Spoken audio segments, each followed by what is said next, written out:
Well, hello, everybody. Welcome back to another episode of the Pastured Pig Podcast. Excited to be back doing this. I know we missed a week, had some things going on, and I'll actually talk about that here in a second. But trying something a little different as we're still tweaking the video format of this. So bear with me. We'll see how audio and video works utilizing this camera setup versus our onboard setup. So you guys can obviously, if you're watching the video on YouTube, you can comment below and let me know. So again, if you're new to this podcast format, this is like a 132nd episode, but it's really only our third episode that we're doing with a video format. So we're still working out the kinks in that. If you're a Patreon supporter, you can access the audio version and the video version, depending on the tier level you are, without any of the front bumpers, out of any of this, what's going on right now, me discussing what's going on with the podcast and the sponsors and the Patreon supporters and all that type of stuff. So if you're that type of person who wants to cut to the chase, get right into the interview, then just a simple Patreon support at the $10 level a month will get you access to the audio version. So appreciate everybody doing that. So along those lines, I do want to give a shout out to our board tier sponsors. Appreciate those that have stayed in there and stuck with it. We've had one drop off, but I just want to thank John and Mark and Davis and Tina and Chuck and Fritz and Noah and Rob. Really appreciate you guys kind of being the backbone of the podcast and supporting that. So I really appreciate that. And of course the other sponsors, the $10 sponsors and the $5 sponsors, that goes a long way as well. It really helps. There's a lot of management hard drive space. My little hard drive here is flashing. It's getting close to being full. The lights we're trying, the different camera things. So there's some equipment investments that we're looking to do and to maintain and upgrade. And old Mac, newer Mac. This Mac's probably going to croak at some point. So just all those things that go along with keeping the whole electronic world going. So I appreciate the support. All that goes right back into supporting this stuff. So thank you all for that. I usually always try to do some updates. As far as pig updates go on the farm, not a huge change. Still have our three breeding pigs, our boar and our two sows, which their date with freezer camp is coming up soon. I haven't said it yet simply because I'm looking into a new processor. There's a processor that's about an hour and a half away, still in West Virginia, USDA, hearing good things about it. Our existing USDA processor in Charleston, they're okay. They're not great. They have issues. They're still not doing any hams. I don't know. My quest for a good processor just continues, and it does get a little frustrating. I don't necessarily need USDA for these three animals because this is just going to be personal consumption, especially since one of them's a boar. I'm pretty confident there's no boar taint there, but I don't want to take that chance, and I just want to stock our freezers with grind and some bacon. So we'll probably just, if we had a custom option, I would go that direction as well. I'm just not comfortable. Haven't found any good custom processors that can do the post-production of the pork I want. I really want, with all this grind, I really want to have some variety of sausage, Italian sausage, links and patties and chorizo. I'd like to explore a lot of those options because we're going to have a ton of grind out of 3 full-size pigs. So that's that. Along the same lines, so our last episode, I mentioned we're about a week off. So I was trying to do every 2 weeks, and I missed a week simply because my trip to Tennessee to do flood relief, I was back and forth on how long I was going to be down there or just going down for the initial assessment, and then the team would go without me. But I ended up going with the team. Really glad I did. Man, what a blessing it was to be a part of helping these people out. Those people just lost everything.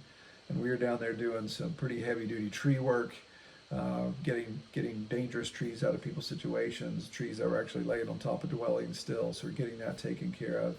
Had a good team, good, safe team. Our point man on the team, David, a young fella who is an arborist, has a lot of experience in that area and has all the right equipment, which goes a long way. The equipment means a lot. So I really appreciate that. And that was just that was just a really good experience. It was a good opportunity there to try to be a blessing, and of course get blessed in return, because those people, my goodness, they need it. They need all the help they can get down there. Well, I want to give a shout out to a sponsor, and a sponsor, I don't want to make it sound like it's bigger. This is bigger than it is. Sponsors are just companies that I work with throughout our entire media group, and so sometimes I value add their partnership with us by bringing them to the podcast and some other things. So what I want to mention today, and I know there's some people that listen to the podcast, that watch the YouTube channel, that are local, so this is really going to be more of a local flavor. But there is a feed store in Charleston, which is close to where we are, and that feed store's been around forever, been around since I was a kid. It's called Green's Feed and Seed. Well, in the last 3-4 years, it's come under new ownership. And man, they have hit the ground running on what they're offering. So now, instead of me driving an hour and a half away to get bulk feed, I can go right into town, which I'm there once a week anyway for my client work, and zip over there. I can pick up. They're now stocking pig feed, chicken feed, all the different layer crumbles, the stuff I need for broilers. And they're getting it. That's a local grind. They're getting it from their mill just further up into farm country, up in Jackson County. So it's good local stuff, but then they also can still order any other thing, any of the non-GMO organic, the Columbine, all that type of stuff. So I've switched to that, and that's been a huge benefit, that I don't have to drive that distance anymore.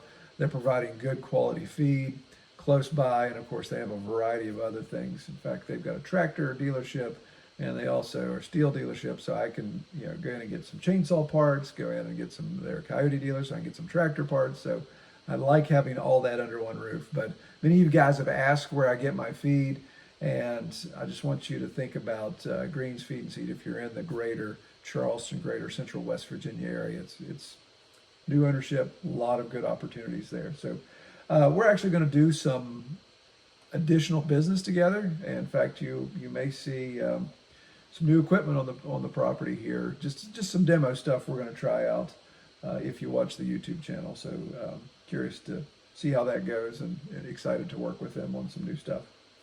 Well, let's get into the details of our interview today. Today we are going to Moose River Farm in New Hampshire, and I got to sit down and talk with Brian Jenckes for a while, and really like what he's got going on there. 10 acres. And you just wonder, how much can you do on 10 acres? Well, Brian's doing a lot with that 10 acres. And we talk about how he's expanding, how he's growing, he's exceeding the capabilities of that 10 acres, but he is doing quite a bit on that 10. So in that discussion, getting into some of the details of the challenges and the benefits of leasing land, because he's just getting into leasing some additional land around him. And so we get into some of those details of how to leverage maybe some of the benefits you're bringing to this land that's maybe been lying fallow and starting to grow up, versus the challenges of, okay, if I do all this infrastructure improvement and they cancel the lease and then they're ready to get out, do I just lose everything? So we get into that in a little bit of detail as well.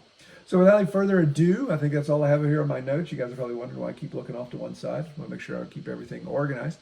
But without further ado, let's get into the discussion with Brian, and then we'll catch you guys on the tail end. All right, well, I really appreciate Brian coming on the podcast. Really hope he can work out more of those details with lease and finding new land. My goodness, that's such a challenge. And I just, my heart goes out for a lot of the younger people out here that are trying to do some really good agricultural things, and just running into that wall of cost prohibitiveness when it comes to land. Land is just so expensive right now across the board. Even here in West Virginia, land has just skyrocketed in price since COVID. So I'm hoping at some point that will adjust, and this younger generation can have the opportunity to afford some agricultural land to be able to keep this regenerative agriculture movement going, that we don't have them tied up in ridiculous leases or some sort of indentured servitude as landowners and serfs type situation. So, but anyway.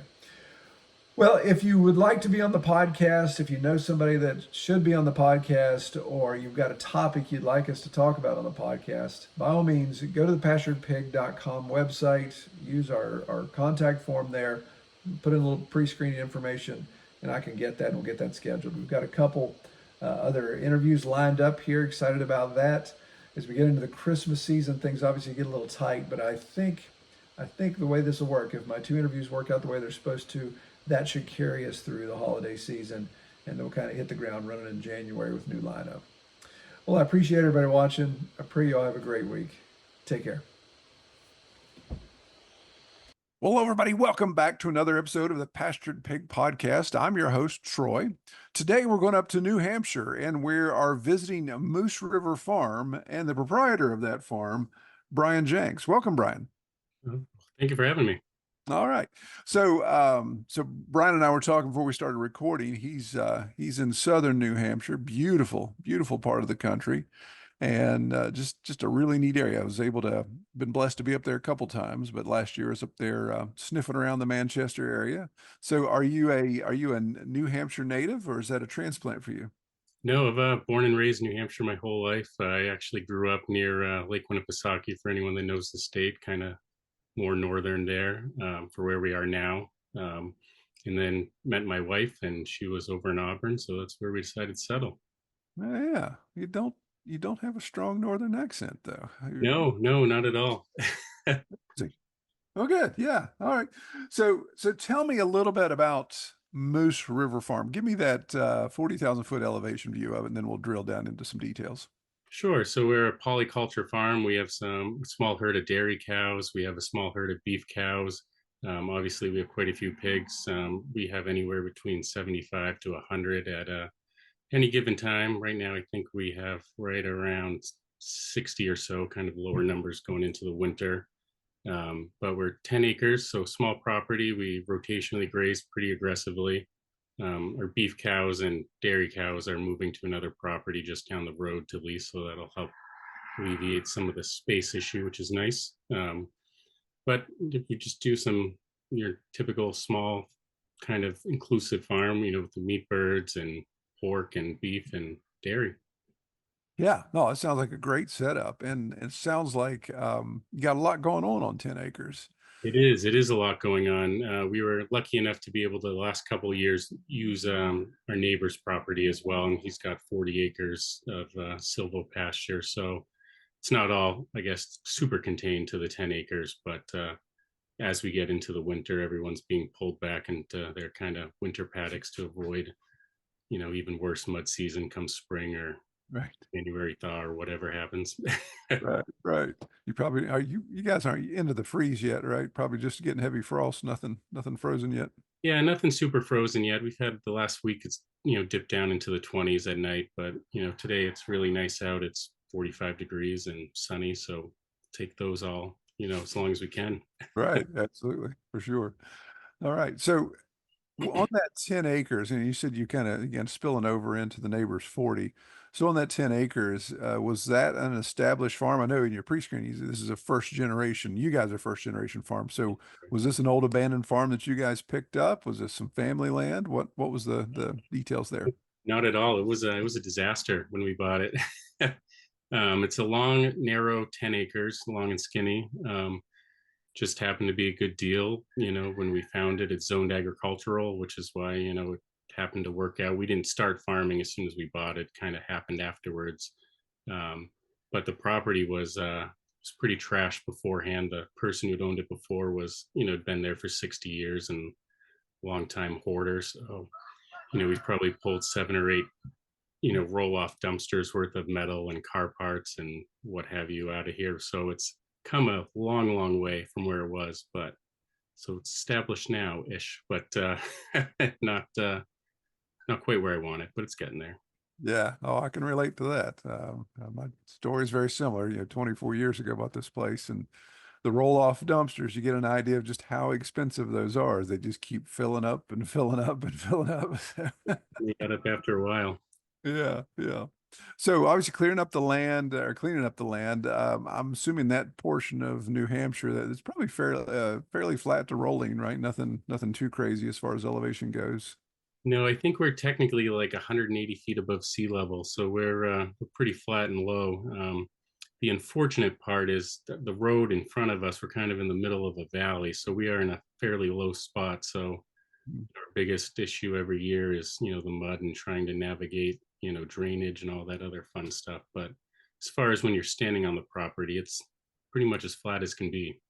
Yeah, yeah. So what got you down this path? I'm going to assume by looking at you, that's the beauty of video, that you're a fairly young fella. So I assume that, as you said, first generation. So what got you into this direction? Or is this something you went to school for? Is this something, hey, it's just time to change lifestyle? What? No, it's so I'm a paramedic by trade. Went to school for that. I was a full-time firefighter up until a few months ago, and then the farm's finally taken off enough where step back from that. I do some overnights and part-time work, if you will. But no, so I grew up. My mom had chickens. We always did meat birds growing up. We had some meat rabbits, and I always wanted to do pigs, and she never wanted to. So when we bought this place, I thought, hey, let's try it out. And then actually we had bought a whole share from a farmer down the road, and very nice guy, and it was probably the worst pork I've ever had. And come to find out, we just fed it truckloads of bread and leftover stuff. So I was like, you know what, we can do that better than him. And so that's kind of where it got going. Wow. Yeah, that's great. That's great, man. Yeah. Yeah, the old "you are what you eat" really plays out in that situation. Yeah. Oh, good deal. All right, so let's drill down on the pig setup here. So you threw out a number there. You said at times that you're a 70 to like 150 pigs. So that's that's a decent sized operation, especially on 10 acres and maybe a family gig. So got drill down to that a little bit. What got you there, and how did you get to those numbers? Excuse me. So yeah, so before COVID, we were buying feeders, from a farm up northern New Hampshire, and with the COVID pricing and whatnot, I'm sure like everyone's experienced, we just either couldn't find feeders, or they were upwards of $300 a piglet, and certainly not enough money left over when you're paying that, to grow them all out. So we decided to start doing farrowing, and started with a group of 2 gilts and a boar, and kind of expanded from there, kind of messing around with genetics quite a bit. So right now we have, let's see, 5 sows, a couple of gilts that we're just kind of holding on to see how they grow out, and then still that original boar, and a couple other boarling prospects, I guess you would say. But we then, once the COVID kind of died down, and we bought some piglets off of some other farms, and just weren't very impressed with the quality of the piglets, genetically, or how they were growing out. They were either taking too long, or they just never kind of reached their full potential. So once we already had the breeding pair, it's like, man, we can do this better than those guys. So just kind of got down the rabbit hole of breeding and trying to improve our stock and our grow outs, and trying to build a nice customer base for quality piglets. So when we get over 100 pigs, it's it's a lot of piglets, and springtimes are big rush to kind of offload and sell some piglets. So we do breed pretty heavy for then, and then left over with a dozen or so that we'll grow out for our customers and farmers markets and whatnot. Yeah. Okay. So it sounds like the lion's share you guys are breeding to sell off as feeders. You're not necessarily finishing 100 plus pigs a year. No. Yeah. I think this year we're on track to finish, I think 35 or 40. Okay. Yeah. And probably with our current setup and property, I don't want to go too much past that, with rotating, and the pigs are doing a great job cleaning up the back half of the property. But it's only a few more seasons of that before they'll finally knock down all the weeds and brush and all that good stuff. Yeah. So let's talk about breeds specifically, because I know you kind of have multiple tracks going on there with the breeds that you're utilizing. Is that correct? Oh yeah, we have a lot going on, too much. So we had initially started with a group of Berkshire Duroc and Hampshire crosses, and we called some of those bred for some specific genetics. Our boar is more of a Tamworth, so I like the longer pig with I guess the end result that he's producing. The Hampshires, I thought they were great. They were just very slow growing for us. Took a little too long. So currently our core group is a Berkshire Duroc Tamworth cross. We did purchase a couple of Herefords a year and a half or so ago to kind of mix in with that. We do have a boar that's growing up, two of the boars that we're looking at breeding. We're just seeing which one develops kind of better and whatnot. But so we have a small little batch of Herefords. I like how the piglets grow out. They grow out super fast, and little bulldogs. And then we do also have a herd of KuneKunes that was more just, I guess, by kind of trying them out. I guess my wife is a big fan of the KuneKunes, and their meat is actually very great. So we've had no problem moving them along. Pretty much just selling and breeding registered stock from those guys. The ones that don't meet the standards that we want for them, we'll grow out. But that's kind of a smaller section of the pigs, I guess.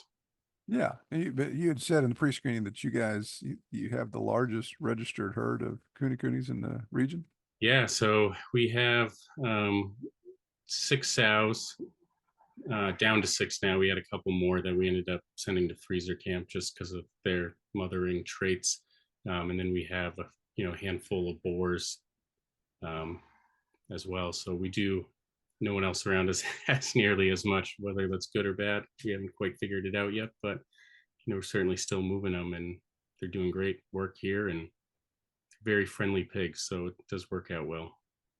Yeah. I mean, when you get into those, some of the lard pigs and the smaller frame pigs, there's people get, my goodness, they have all these opinions on things, and you can never do anything with those, or you can really enjoy them. All those just all these different types of opinions when it comes to that. But it sounds like you guys have had good success with growing out the KuneKunes, or at least breeding them and having that market to sell, because there is definitely a market for that. The small scale homesteader, the small farmer, they like those pigs because, like you said, the temperament easier on the ground, and especially if you got small kids around that you want to have active and involved in that, then a little less apprehension to let a kid in the pasture with a KuneKune than a full size pig. So. Oh, absolutely, yeah, and they are pretty great. I mean, when we move them paddock to paddock, they just fall right along. There's no need to set up corrals, or if we're moving from the front half to the back half, I'm not stressing about them taking off, or they just follow you around and do whatever you want.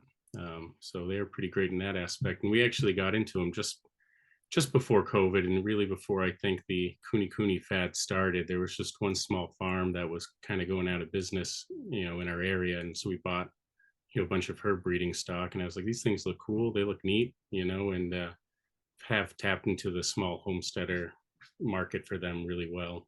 Yeah, very good. So how did you with the amount of feeders that you're selling, how do you get your customer base? So are you marketing word of mouth? Is there a specific source? Are there somebody coming and buying bulk from you? How do you manage that right now? So a combination of both. In the beginning, when we had our first 2 litters, and they each did really well, and there were 22 pigs on the ground. I was like, man, I don't know what we're gonna do with these.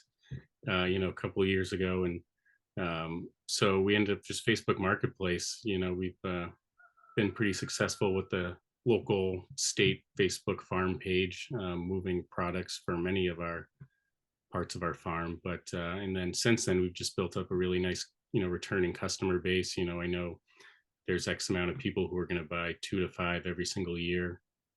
We have a couple of customers that buy anywhere from 12 to 20 every single year. So those ones are really great to move a lot at a quick, pace, I guess. Yeah. And then just advertising, I would say. Yeah. Good deal. So, so the amount that you finish, so let's talk about the finish operation then. So the pigs that you do grow out, the KuneKunes, and then of course your crosses, and maybe even now the Herefords. What's your market there? Are you doing direct cuts to customers? Are you doing wholesale? Are you doing farmers markets? So a little bit of both, as far as direct sales. We have a bunch of people come to the farm to buy now that, we've gotten our name out there, and, word of mouth is building. This year, we really hit the farmers market pretty hard. We did 3 of them throughout the summer, just to try to build brand recognition and farm name, and create more returning customers. So probably half of those pigs went to that, and then the other half just wholes and halves. We did kind of experiment with some quarter shares this year, which actually went fairly well.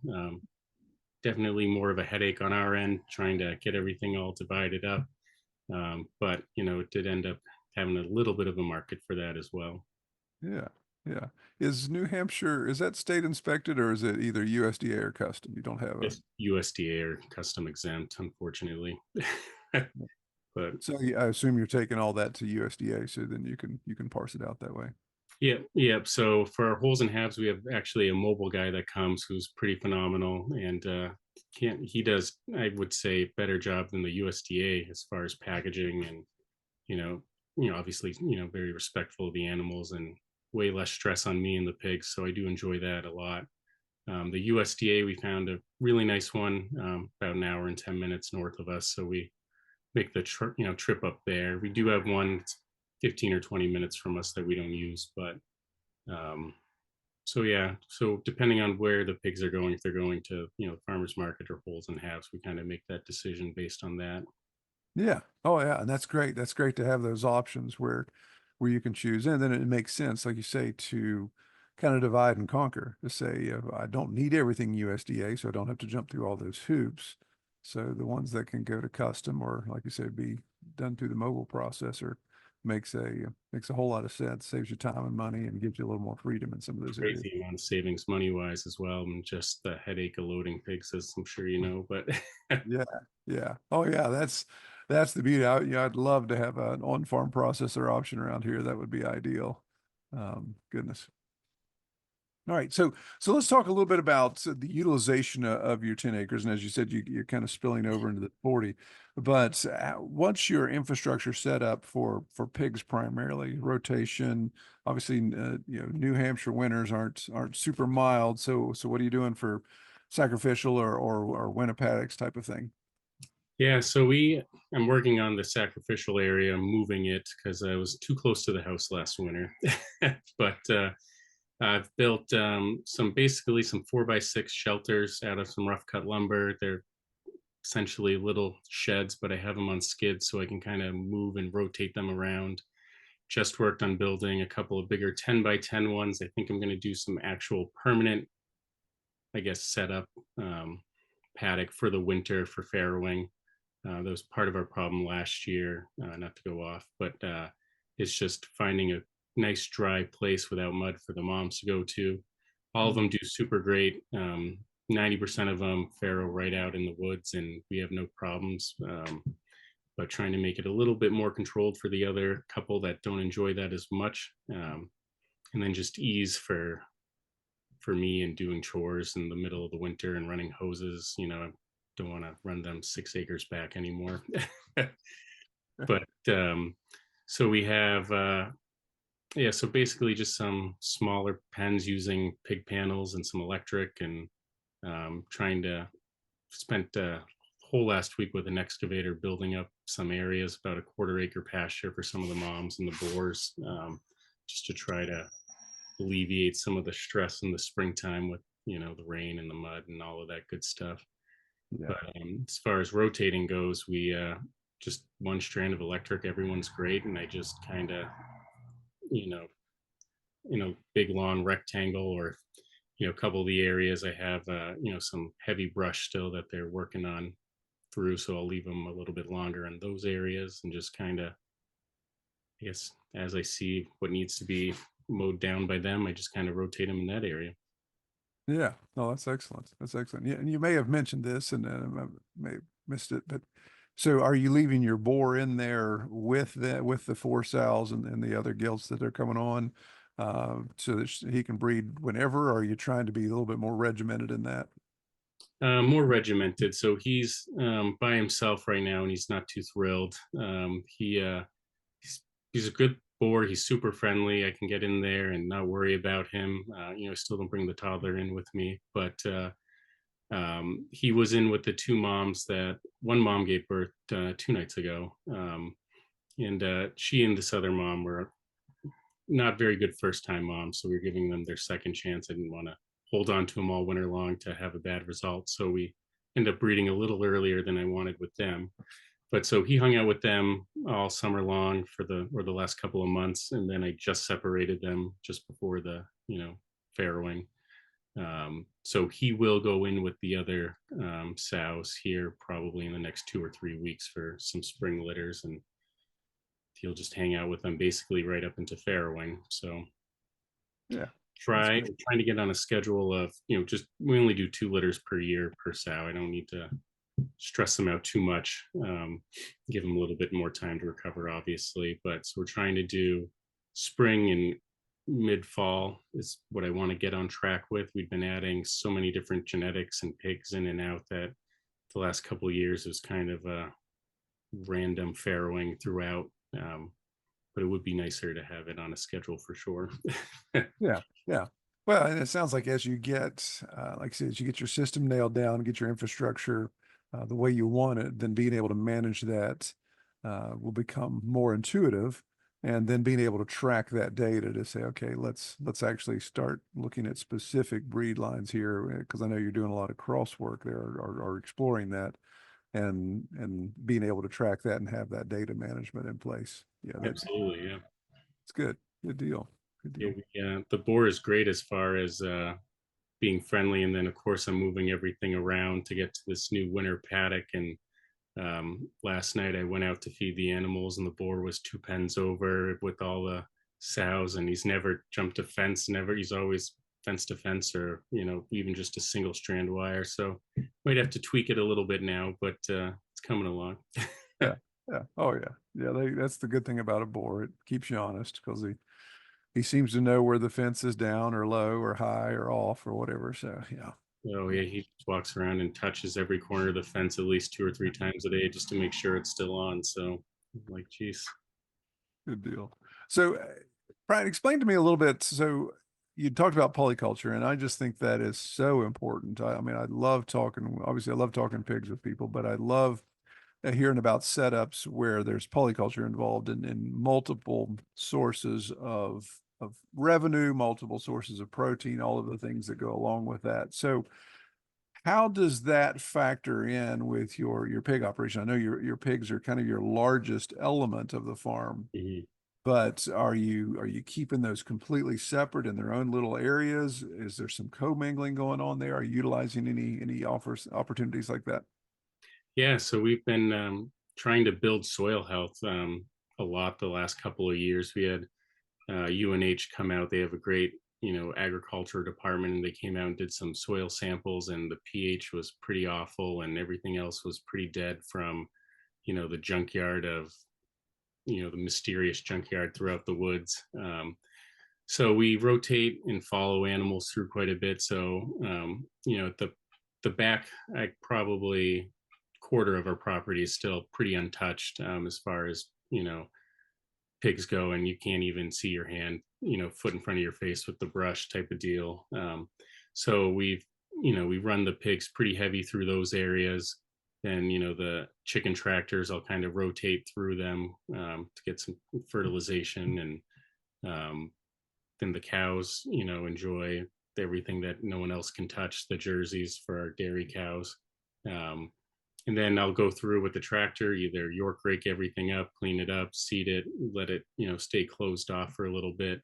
And then, for example, probably the middle section of our property is all, knee to waist high, beautiful pasture grass, silvopasture. It's looking great. The pH is finally awesome again. So, let the jerseys through there first, so they can have, their section of grass and pasture, and I'll rotate the pigs through there pretty quickly, so they're not tearing it up, but and then let it rest for a little bit, and it comes back great and stronger and better. And then we have our egg laying hens just kind of do whatever they want over the 10 acres, and they pick up everything else that everyone else misses. So Yeah, that's great. Yeah, I just love that setup, and it sounds, yeah, and what you said there, keeping the pigs moving quickly across that pristine pasture, so they don't cause issues, cause big divots or big holes that could be issues for the cattle.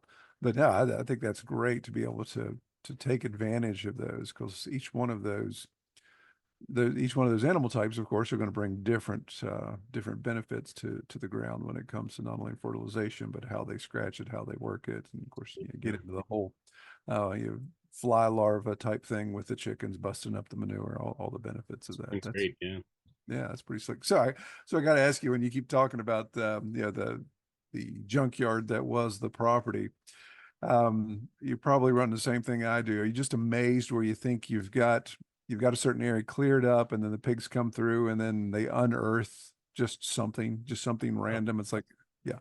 Yeah, it's terrible. It's He's finally like, oh, this is looking great. And I think it was a month or two ago, one of the Herefords was running around with, parts of a drive axle in her mouth, and the other one had an ashtray from a Chevelle running around. And it's just I feel like every time I get one section clean, they just find more and more stuff. Yeah, yeah, it's amazing. There's something about, I don't know if the pigs just getting bored, or they just have a heightened sense of knowing that, okay, over here, it's 3 inches down, 6 inches down is something that shouldn't be there, and I'm going to take my face and try to dig it out. And yeah, when they find it, then they just move on. But yeah, I've done the same thing. Still, just areas. I mean, like I said, we've been here 24 years, so areas that I think are completely devoid of garbage, they'll all come back around. It's like, hey, look, there's a car part, or there's something off an appliance. It's like, go figure. Yeah, we found a 6-foot hole full of glass bottles at the beginning of the summer, and they kept picking up little bottles. So I dig down and pull a couple, and I finally took the tractor in there and just a whole truckload full of glass. Wow. Yeah, yeah. I gotta say, I finally, there's some places that we have 100 acres, so there's some places that are a little less accessible. So I've had those on the to-do list to get cleaned up, and just here in the last year or so, taking a lot of scrap metal in for recycling. I was like, okay, I know I've got a couple big chest freezers that the previous owners kind of chucked over the hill here. So I'm going to go with the tractor, fish those out, put those in, because that'll be some decent scrap recycling. Well, I didn't even realize they had filled the chest freezers full of garbage. So all these garbage bags that, 20, 30, 40 years old. So when I grab those chest freezers, they all just dump out all this raw garbage on the ground. So I have to go back and bag it all up and dispose of it. So yeah, it's great. Not at all. Yeah, you want to wonder what was going through the minds of the individuals, previous property owners, and it's like, well, yeah, previous generations, we all did that. I mean, I'm old enough to remember when we didn't have trash service where I grew up, so you had to come up with some way to get rid of it. So yeah, It's true. it is what it is.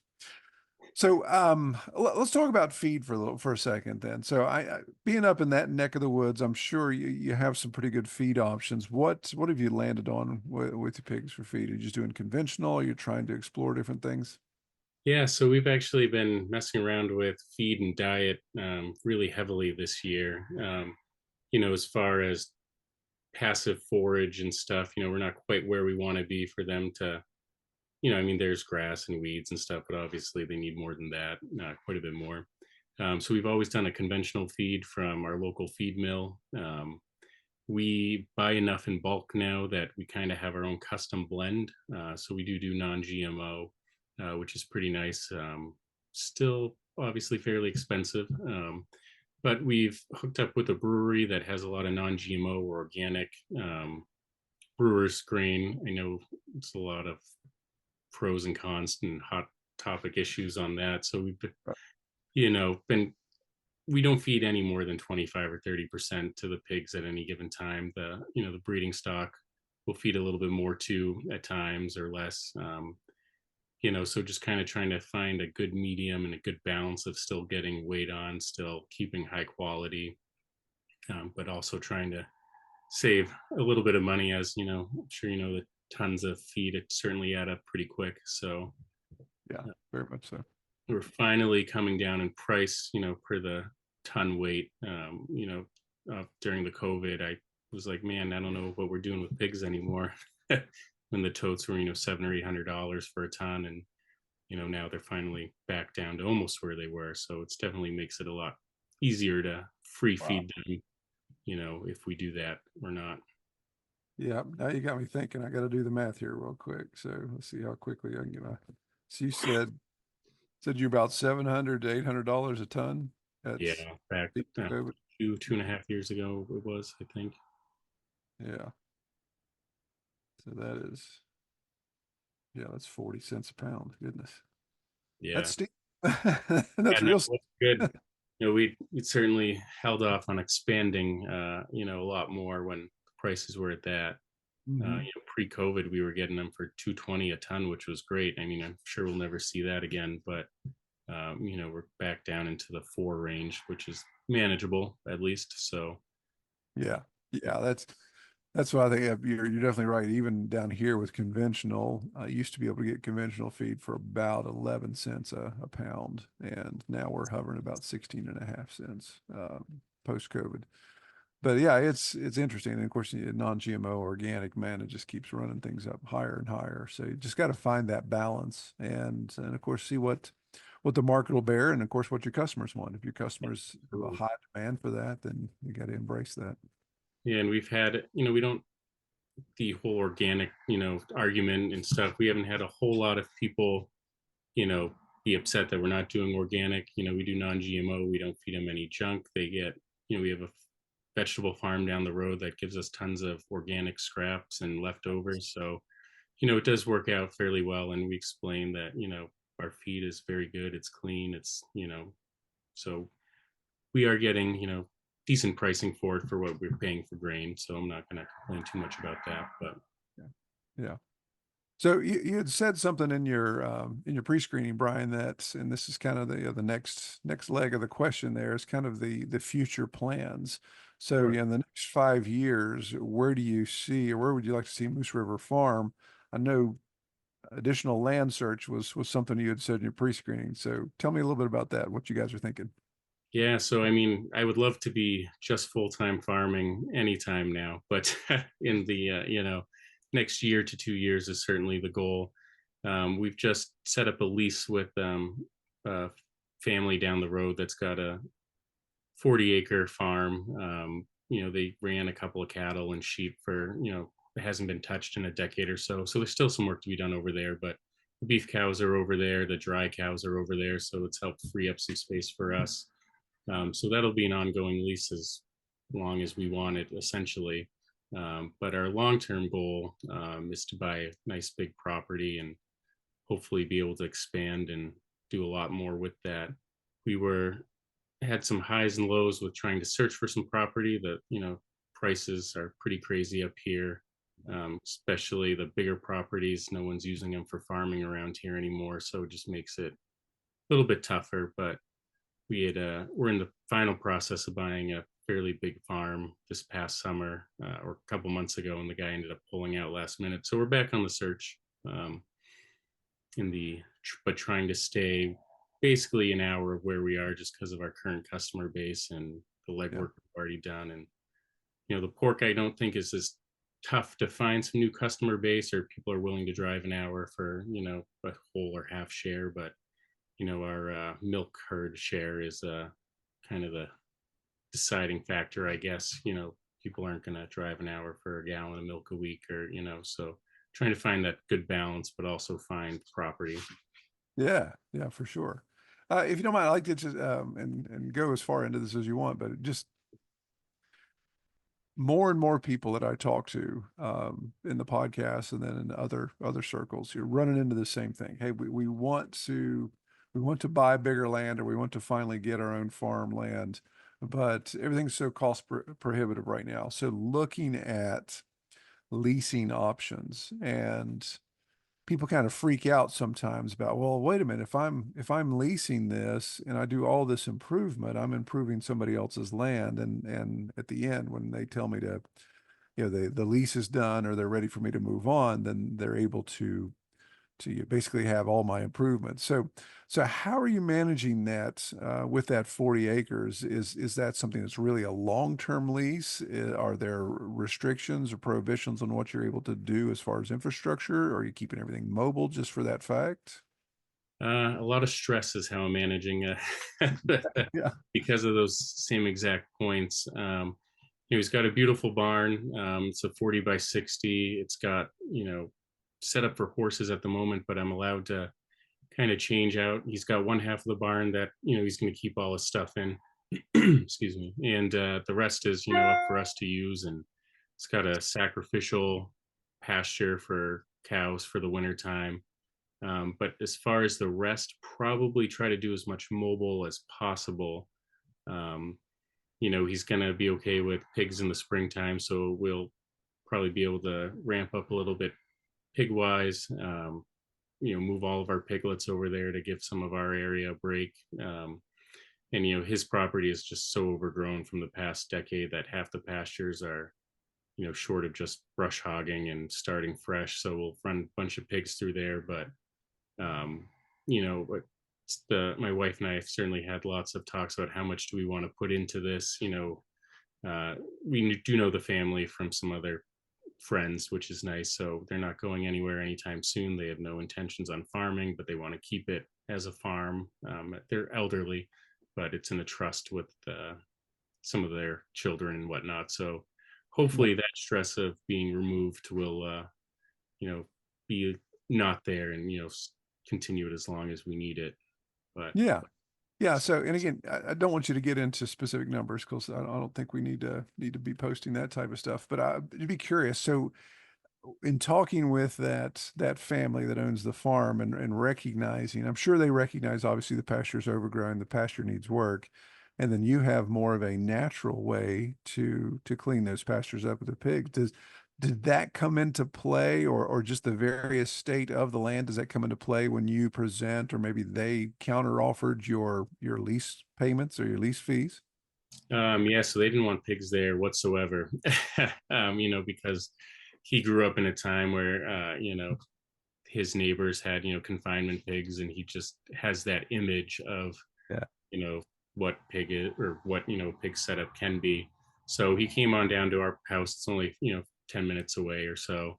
And I was like, this is, of course, right outside my front door and front yard. Looks like the moon, just because I have a small batch rototilling for the next month or so, Right. before I can clear all that up. But I was like, let's go out back, look at, what it was, what it's become. And he's like, man, this doesn't even look like the same property out here. And I was like, yeah, so I mean, that's what pigs can do for your property if you move them enough. So he's on board with that, starting some smaller numbers, ease into it. So it was a little bit of convincing and showing in photos, and explain that we don't use chemicals, we don't use anything bad for the environment, and that's kind of what we'd like to continue over there. So I think I'm getting him slowly on board more. The children that are in charge of the trust are like, yeah, bring whatever you want over, do whatever, because we can't keep up with it, and there's nothing going on here at the moment. So Yeah. little Yeah. Yeah. I would think anybody that's done any type of land deals or at least land management recognizes that if we can keep this land clear and it doesn't go back to forest or to brush or grubs or anything like that, and we can keep it clear and we don't have to put the inputs into it, and oh, by the way, we can make a little money leasing it to somebody who's going to do that, then yeah, I think that's the no-brainer. And I love what you're bringing together there to say, you've got a problem, we've got a solution. So because of the solution, maybe the cost to lease would be reduced because we're actually going to improve your land in this process. So it's, a situation where you just sit down and have that discussion, say it's a win-win for us. We just need to make sure we land on where it's affordable for you as the farmer to be able to tie up resources on land like that. And it certainly hasn't been an overnight thing. I mean, we've been talking to this family since, I want to say, the end of June, and now we're finally just getting going on it. So it's been a lot of back and forth, and they've never done anything like that as well, and we've never done any leasing, and met with a bunch of people locally throughout this year that were like, nah, we don't want to, after talking for a while, decided not to. So trying to, I guess, be careful, but also, show them all the benefits and, positives that, can bring it to their property as well. Yeah. If you don't mind me asking, how did you guys come to a term? So how long does that lease last? And are there any extension or rider opportunities there? So it's a yearly lease. We had started leasing another property last year, moved a bunch of cows over, dumped a ton of money into some infrastructure because their 200-year-old bank barn was under construction. So we put up some shelters way down below for the cows. And before we even got the first cow over there, they'd pulled back on the contract or the deal. Long story short, with some other issues going on there. So I've been very hesitant to, have anything open or gray area. So, our contract, I just wanted them, 90 days heads up notice to move animals. So I'm not stuck trying to find homes for a bunch of animals mid-season or, mid-grow out or whatnot. And he's pretty okay and on board with that. And with his background, he's very regimented with, wanting a contract and wanting, stuff to be in place to protect both sides. So, yeah, no, that's good. And that's good. And there's wisdom in researching that and getting to the details of it. And like you said, that's a key point to say, if there is an opt-out opportunity or an early termination clause, then making sure there's at least some coverage there to give you enough time, or this can only happen at the end of the grow out season, because and when these pigs go to freezer camp, then okay, it's not that big a deal. But if they're have to be transplanted to another farm for the remaining 2 months, then something like that, then that could get really expensive. I don't want to have to deal with their experience for sure. Yeah. Excellent. Well, so Brian, what else? So in the next 5 years, so obviously a little more land, a little expansion there, hopefully something to call your own. Do you see the farm growing in any other ways that you'd like to explore? We'd like to focus on just growing the current avenues, more that we have, as far as the dairy. I'd like to add a few more dairy cows. Our beef production, I'd love to see go up, and just kind of like to hone in on a lot of the genetics, see how the Herefords do for us, see how some of these other moms do. As far as other avenues, not sure if, we'll add any other animals, just trying to really rein in on what we have and try to capitalize as much as we can with what we have and putting everything to use. As far as other animals, not sure I want to add a whole lot more. It's still pretty busy with one person mostly. So, sure. Yeah.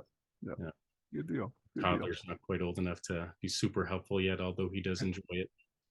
Right. Yeah. It can actually be a little bit of a boat anchor at that age where you got to keep an eye on him all the time when he's doing whatever. He loves to help feed at, every morning and night, but certainly I'll try to get the morning feedings done before he's even up. So it's at least move through it a little bit quicker, because he likes to take the little handfuls and give each pig individually, but it is enjoyable. But right. Yeah. Well, it's a good life lesson for him too. That's going to be a great experience. Yeah, absolutely. Well, all right. So Brian, if people want to find out more about you, how can they find you on the web? So we're pretty active on Instagram, a little bit slower the last couple of months, just been trying to catch up and get back to posting regularly. But Instagram, Facebook, Moose River Farm. There is a Moose River Farm in upstate New York, I guess. So we've had some issues with that. So we're trying to work our way, maybe be Moose River Farm NH, but Moose River Farm. Yeah. Excellent. Well, I really appreciate you coming on the podcast. It was a pleasure talking with you, and really appreciate the conversation. Awesome. Well, thank you for having me. I appreciate it. All right. Well, you take care. All right. Well, I really appreciate Brian coming on the podcast. Really hope you can work out more of those details with lease and finding new land. My goodness, that's such a challenge. And my heart goes out for a lot of the younger people out here that are trying to do some really good agricultural things, and just running into that wall of cost prohibitiveness when it comes to land. Land is just so expensive right now across the board. Even here in West Virginia, land has just skyrocketed in price since COVID. So I'm hoping at some point that will adjust, and this younger generation can have the opportunity to afford some agricultural land to be able to keep this regenerative agriculture movement going, that we don't have them tied up in ridiculous leases or some sort of indentured servitude as landowners and serfs type situation. So, but anyway.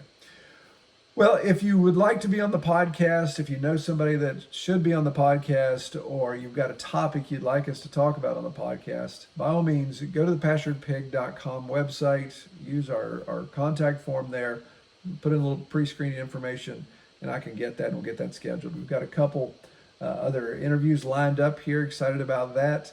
As we get into the Christmas season, things obviously get a little tight, but I think the way this will work, if my 2 interviews work out the way they're supposed to, that should carry us through the holiday season, and they'll kind of hit the ground running in January with new lineup.